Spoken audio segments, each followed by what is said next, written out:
Hey, this is Andrew, and I wanted to record a quick video just to introduce some updates that we're bringing to select fields in Bullet Train. Now, I know that doesn't sound like a very exciting feature, but I am pumped about it. Why?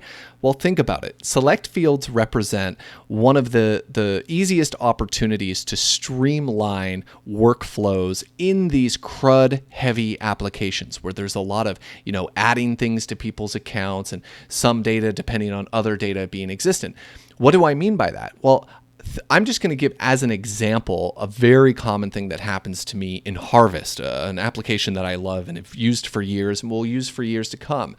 Harvest, every time I want to just start on a new task about a new project, I'm on a call with somebody and I realize like, hey, this is project work. I'm going to start billing. I go to my little billing timer and I'm like, start billing. I want to start. Oh, wait, I can't start billing because I have to add a new project. Oh, I can't add a new project because I have to add a new client. Well, this is exactly the sort of thing that when somebody's looking at a form trying to do one thing, we can allow them to do that thing without forcing them to get out of that mode and go do something else. What do I mean by that? So this is a standard select field generated by a vanilla helper in Rails, and this is where we allow users to select their time zone. Now, there's a bunch of ways that we can improve this, and there are JavaScript libraries that help us do that, like select2, which is what we're using in Bullet Train.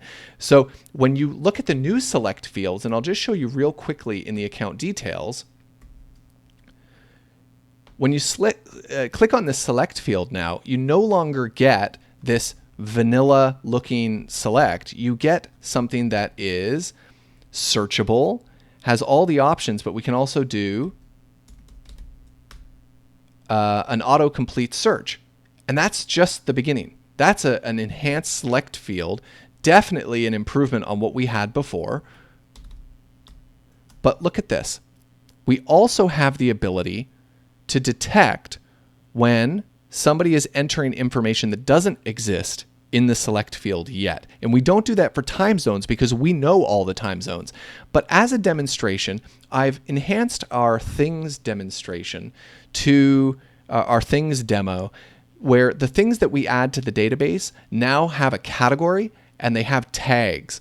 And these represent two different types of relationships that exist on many Rails models. A belongs to category and has many tags through some sort of like join table. So I'm going to add a, let's say some Lego, and we'll categorize that as toy, and it's brand new. It's in the box. So we'll do that. We'll create that, and we've added one.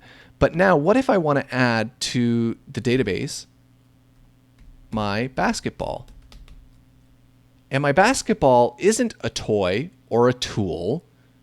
It is a sports equipment, a piece of sports equipment. Now, look what the field does not say to me, hey, I don't have sports equipment as an option. In fact, it provides it to me as an option. Look what happens when I hit enter. Did it create it? Well, not really, but it will create it. It hasn't created it yet, but it will create it when I submit this form. Likewise with tags, I can say, yes, my basketball is new, but it is broken. So, or, deflated. And deflated wasn't a tag that we currently have. If you look at this, we only have toys and tools as categories and new and used as tags. But I can tag it with any new tags that I can. And guess what? It's a special basketball. It's blue. And it is expensive. So I can just add any of these tags that I want, and they don't exist yet, but they will when I submit the form. So now when I click on basketball, you can see in the database, it has assigned it to the category sports equipment. It has assigned these new tags. And when you load the categories list now, you see sports equipment has been added. And all these tags have been added dynamically from the select field. Now, this doesn't work in every case. You're not going to want to expose this in every situation, and you're probably a little bit concerned about data normalization and things like that. Totally legitimate concerns.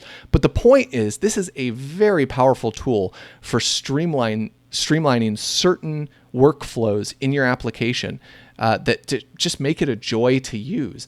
And the best part is, it's almost no effort to do this in Bullet Train. Let me show you what the code looks like for both of these examples. So the relationships, as we said before, were a belongs to category, and the category was optional. And also we have a has many tags through, this bridge table. So really standard stuff. In the form for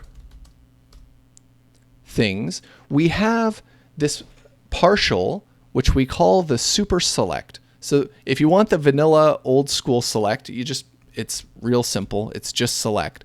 But if you want this select to enhanced select field, this is the partial that you want to use.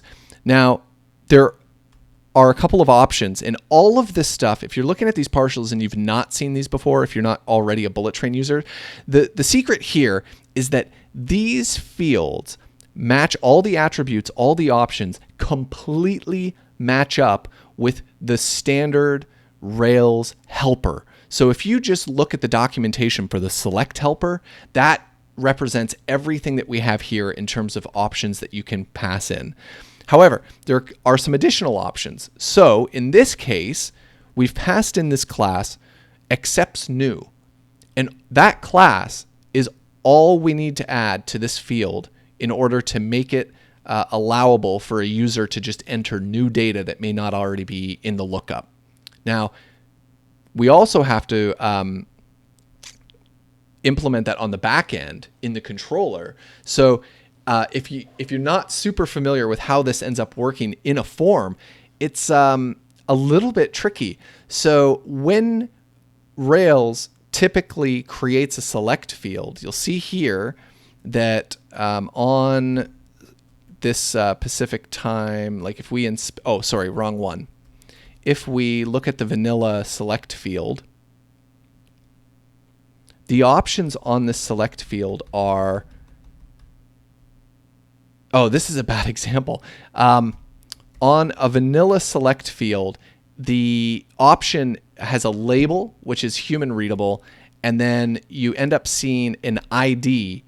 Now, the problem is when a user enters something that doesn't exist in the database yet, there is no ID for that. So it ends up getting passed into the controller as a string.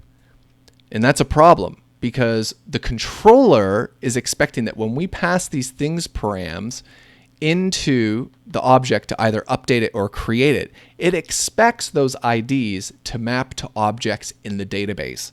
And so we have to do a little bit of legwork, but it's really not much legwork at all. So the legwork is this.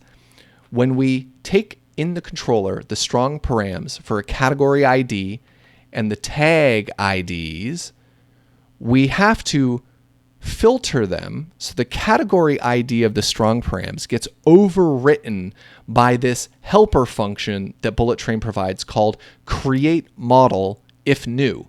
And you pass in whatever the ID was that was passed from the form, and it will either be a numeric ID, which represents an existent model, or if it's not that, then we know that we have to try to look up the, in this case, category by the string that the user entered and see if it exists. It won't, otherwise it would have been in the dropdown.